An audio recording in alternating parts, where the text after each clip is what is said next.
This is the Georgia Farm Monitor. Since 1966, your source for state and national agribusiness news and features for farmers and consumers about Georgia's #1 industry, agriculture. The Farm Monitor is produced by the state's largest general farm organization, the Georgia Farm Bureau. Now, here are your hosts, Ray DeLessio and Kenny Burgamy. Well, maybe you didn't miss us, but we have certainly been thinking about you all week. So glad you tuned in for another edition of the Georgia Farm Monitor. If you're a first-time viewer, greetings, welcome. I'm Ray DeLessio. And I'm Kenny Burgamy. Coming up on today's show. The first connection I thought of was, where does that wonderful thing that has given me my career and so much joy come from? And that piano, as we know, comes from the resource of wood. Join us as the Monitor spends the day with famed musician and environmentalist Chuck Lavelle, his love for agriculture, and why this Alabama native now calls Georgia home. Also on the program, see how this Hawkinsville couple made history recently and how, despite coming from very different backgrounds, they formed a bond and now share their love of agriculture with others. And then later, Mark Wildman travels to Atlanta for the annual PB&J Day at the state capitol. The topics that were discussed and the generous donation that was recently made to the Atlanta Community Food Bank. These stories and much more starting right now on the Georgia Farm Monitor. Well, every year, the Georgia Farm Bureau, along with its Women's Committee, sponsors an educational leadership conference where hundreds of women and a few select spouses are encouraged to spread ag education both in the classroom as well as in the community. The theme for this year's conference, Reaching for New Heights. Although it was a complete coincidence, the Reaching for New Heights theme was a fitting one, considering this year's conference was held at Stone Mountain State Park, home to the largest granite mass in the world at nearly 1,700 feet. As an organization or as an individual, you never are where you need to be. So you got to continue to reach up and forget about what you've done in the past, forget about what's worked and what hasn't worked, but keep reaching to be better at tomorrow. Being involved in the FFA there. Tricia Lastly, a prime example of someone who is always reaching for new heights. As this year's keynote speaker, Lastly has spent the last 9 years teaching ag education in Madison County and was recently named as the 2014 recipient of the Georgia Farm Bureau's Young Farmers Excellence in Ag Award. Other conference presenters included Will Thompson, a Macon attorney who specializes in tax and estate law. Thompson's workshop focusing on how to get started in planning the succession of your farm to the next generation. Lending her expertise, the reigning Georgia Excellence in Teaching Ag Award winner, Carmen Power from Cherokee County. In this workshop, Carmen shared some of the ag literacy activities she does with her students. And then there's Chris Fleming from the Tennessee Farm Bureau. Fleming's instruction focusing on the virtual side of ag in the classroom, a way of connecting students and farmers through such avenues as FaceTime or Skype. Individual farmers, if they tell their story, they may not feel comfortable going into a classroom full of 25 or 30 kids, but if they have some kinfolk in there, they may not mind making a phone call, a FaceTime call or Skype, so they can tell their story to that classroom. And it is taking off more with the young farmers and ranchers, but we do have Farm Bureau women that utilize that as well, and then we do from the state office also. As with any conference, it's common courtesy, even a requirement, to turn off your mobile device while somebody is giving a lecture. In this room behind me, however, using your mobile device is highly encouraged. No need for expensive video cameras or still cameras when all the latest technology can easily fit in your purse or pants pocket. After all, doesn't matter what type of camera you use, just as long as you're sharing the story of agriculture. The most important thing is just grab the camera that you have with you, making sure that you focus, you have good lighting, and just try to freeze that moment in time so that you can share with your family, your Farm Bureau family, and future generations. It's a matter of, one, the older generation embracing the technology, and then it bridges a connection between the younger generation and the older generation. Say, hey, my dad wants to start using his iPhone or his app on the farm, and I've got to show him. And now you've kind of brought that youngster into the farm to see, okay, all this technology I've been using the past few years, I can start using it on my farm, whether it be an app or something else on the farm. It helps them in some way bringing them to it and connecting the two. And as soon as we embrace that technology, I think the possibilities just become really endless for the farmer of what's available. Following lunch, it was time to hear directly from Georgia Farm Bureau President Zippy Duval. President Duval urging members to stay diligent in sharing their knowledge and passion for the industry. Today, we're telling you about new technologies, voter voice at the end of the legislative report, how to use your cell phones and how to do Skype in the classroom, how to prepare our farms to move on into the futures, how we leave them to our children. Today, we're giving you new knowledge and new technology so that you can better move forward and tell our story. Thank you for listening to me. Thank you for being here. Thank you for everything that you do as a county leader, because without you, Farm Bureau would not exist. And the fun didn't stop there. Next week on The Monitor, we'll show you what took place later that night at the gala for our brand new GFB Foundation for Agriculture, the entertainment, special guests in attendance, and most importantly, the money that was raised for this incredible new adventure again. That is coming up next week right here on the Georgia Farm Monitor. And Ray, in other ag news today, an Illinois company has been given the task of deepening the Savannah Harbor River channel. Great Lakes Dredge and Dock Company, the largest provider of dredging services in the United States, was awarded that contract to the tune of $134.5 million. Once the equipment is in place, the first phase of the project will be to deepen the entrance channel from its current 42 feet to 47 feet. The entire harbor project is scheduled to be completed by the summer of 2018. Well, meantime, a Hawkinsville couple made history recently, becoming the first Georgia farmers to ever win the prestigious National Outstanding Young Farmer Award. Yep, and Damon Jones paid a visit to Martin Farms to get a closer look at this operation and tells you what they do that makes them so successful. Despite owning a business management degree and owning his own consulting company, Chris Martin always knew where he wanted to end up, back on the farm. And that's exactly where him and his wife Ginger plan to stay as they operate this 3,500-acre farm in Hawkinsville. In 2002, I decided to kind of get out of the consulting business and get into farming. My dad and my uncle had farmed all my life, and it was something I've always wanted to do.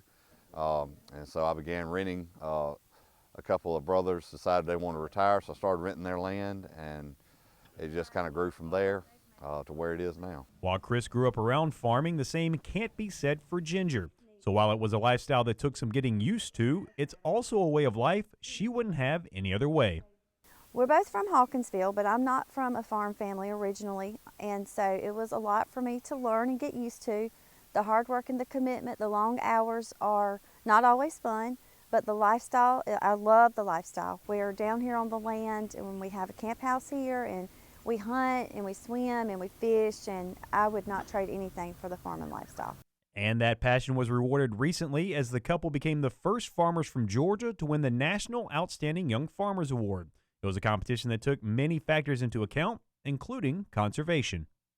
About 75% of our acres is center pivot irrigated. We use conservation tillage, using cover crops and strip tillage, which conserves moisture and keeps weeds under control. The couple's involvement in the community was also a major reason for this honor. In fact, when they're not on the farm, you're more than likely to find them helping out around the Hawkinsville area.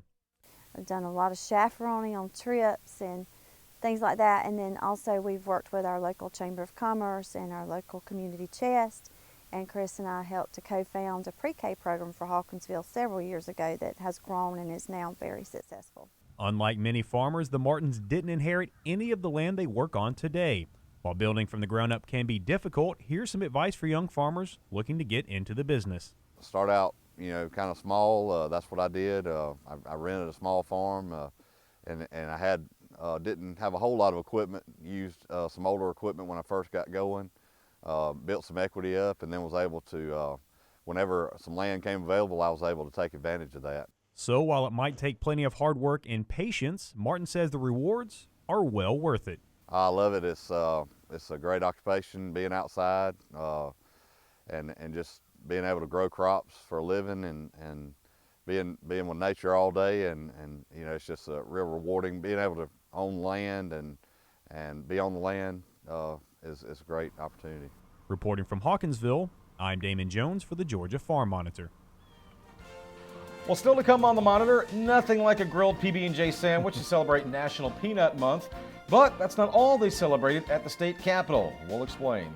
But first, when the show continues, he's best known for his keyboard skills with the Rolling Stones and Eric Clapton, to name a few.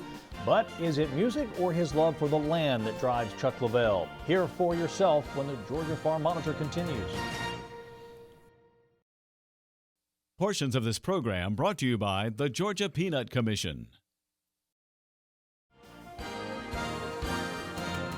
Agriculture Secretary Tom Vilsack told senators that the 2014 Farm Bill is being implemented efficiently and across the board. Vilsack told the Senate Agriculture Committee that protecting farmers from disaster is a major goal of Farm Bill implementation. Mr. Chairman, we certainly agree that the cornerstone of the safety net program is in fact crop insurance. I'm proud of the efforts at RMA to extend significantly the number of policies that are written and the number of crops that are covered. The last time I checked, it was well over 350 crops that have actually now have crop insurance protection. We expect and anticipate roughly $8 billion plus to be invested by taxpayers in this system over the course of the next several years, and the payouts in the last time since I've been Secretary equal $55 billion, so it's obviously an important program. Vilsack was asked by one senator about what was being done to help new farmers get started, especially military veterans. We recently announced $18 million of assistance under the Beginning Farmer and Rancher program with some emphasis on attracting veterans and women and people of color into the farming business. A soon-to-be veteran getting started in farming with USDA's help is Army Colonel Lisa Forsyth. She was transferred from the Pentagon to Fort Sam Houston in Texas and saw it as the opportunity of a lifetime. I realized this was a key pivotal moment because I could realize a dream I had, something that I feel that I was meant to do, and that was to own and operate a farm or ranch. Forsyth attended USDA's Natural Resources Conservation Services Battleground to Breaking Ground workshop for veterans and soon-to-be veterans and learned how to get help for her new farm. Lisa contacted the Barrett County NRCS office, and I got in touch with her to help her improve her agriculture operation out here and help her treat her resource concerns by helping write a conservation plan. NRCS is helping Forsyth improve her cattle operation with high-quality forage and better fencing for pasture rotation. That's all for USDA Week in Review. Follow, tweet, and stay informed at usda.gov. Okay, Bob, thank you. Now, a special look at how one musician treasures his southern roots and the land in which he manages. Today, we talk with keyboardist Chuck Lavelle. There have been lots of written words and plenty of talk about the talents of Chuck Lavelle. Not only is he a world-renowned keyboardist, playing regularly with the Rolling Stones and on occasion with Eric Clapton and John Mayer, he's also become well known for his love of forestry, and that's evident when you walk among the pines at Lavelle's home in central Georgia. Well, you see, this is all my wife's fault. Rose Lane's family has been connected to the land literally for generations, and she inherited some property from her grandmother back in 1981.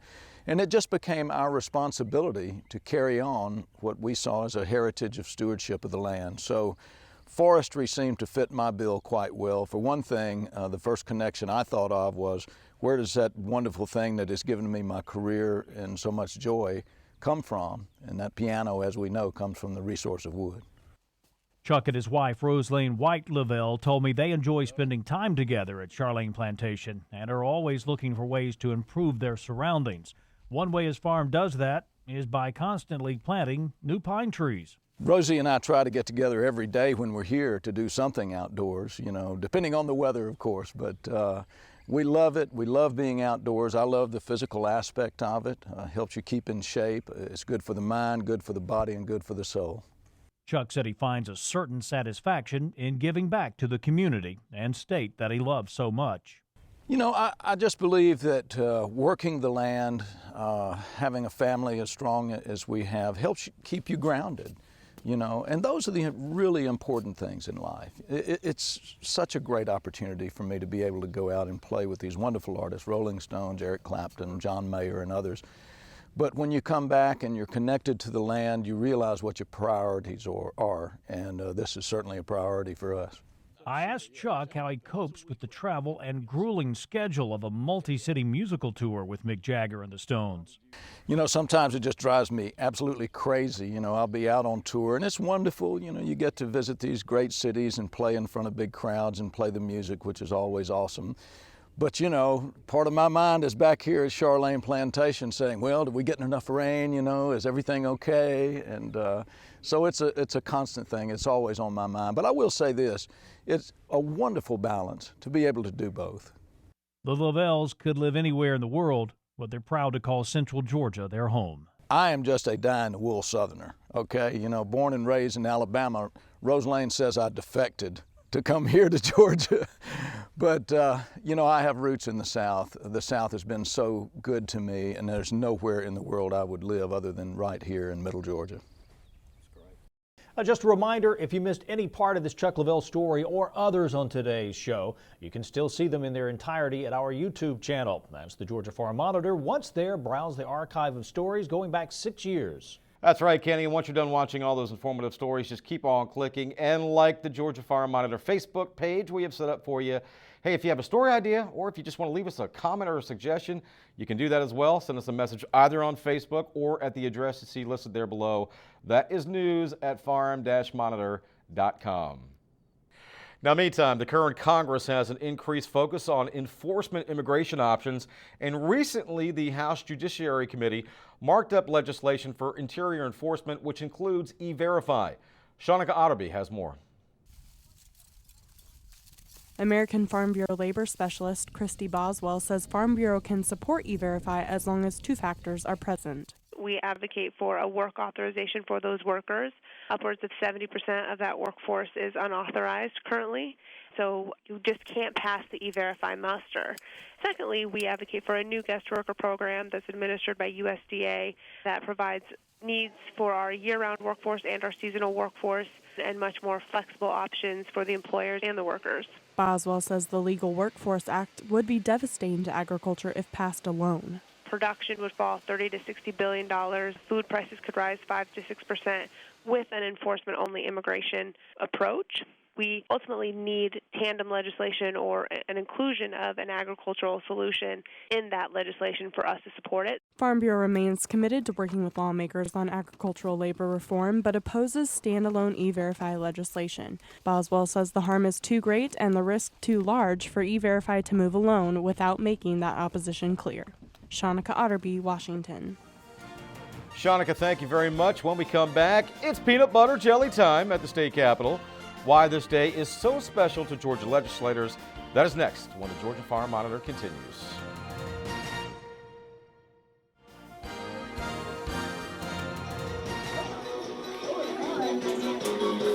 Getting your groove on, all in the name of fitness. That's the midday assignment for these fourth graders at Aiken Elementary School in Shelbyville.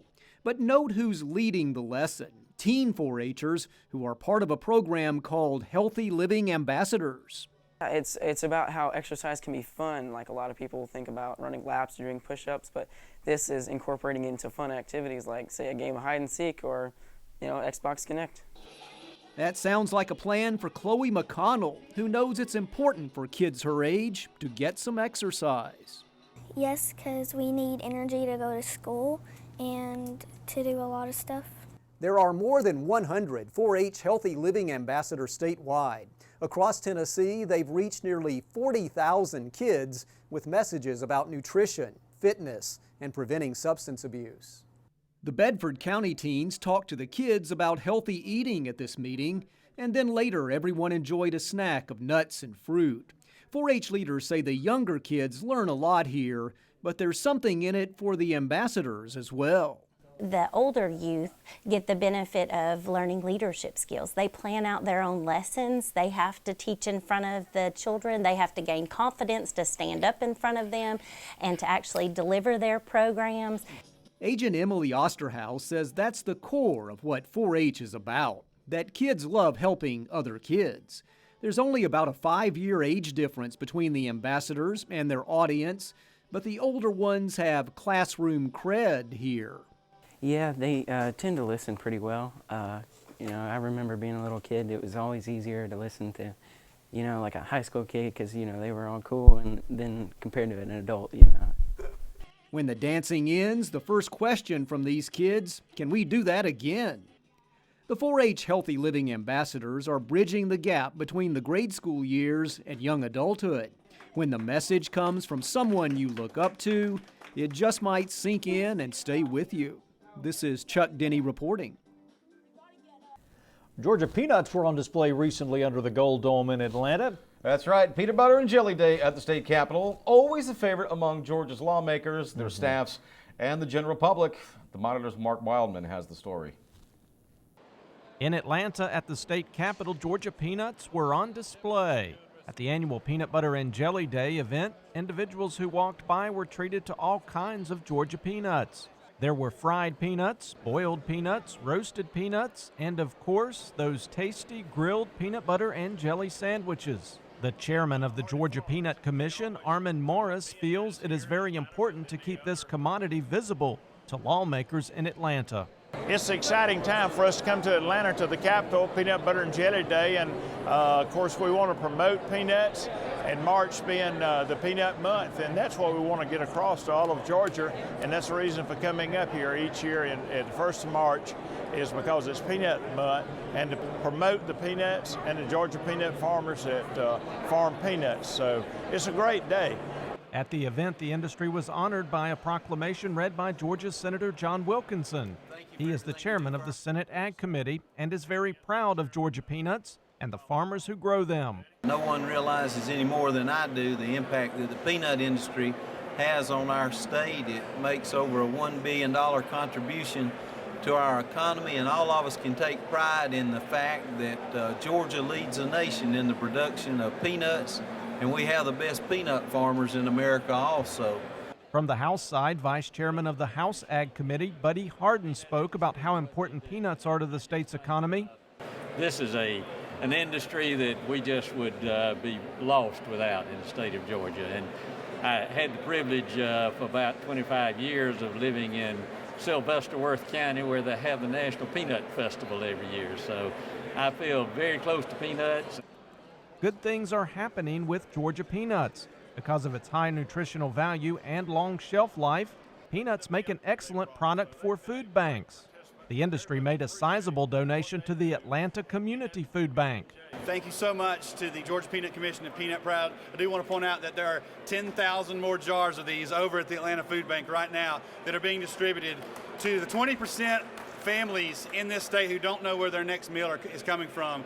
So this is a great, great donation for us. Another bright spot in the peanut industry is the Peanut Foundation. The foundation's executive director is Steve Brown, and the foundation is working with other groups to greatly enhance the peanut industry. For the last few years, we've been heavily invested in the Peanut Genome Project.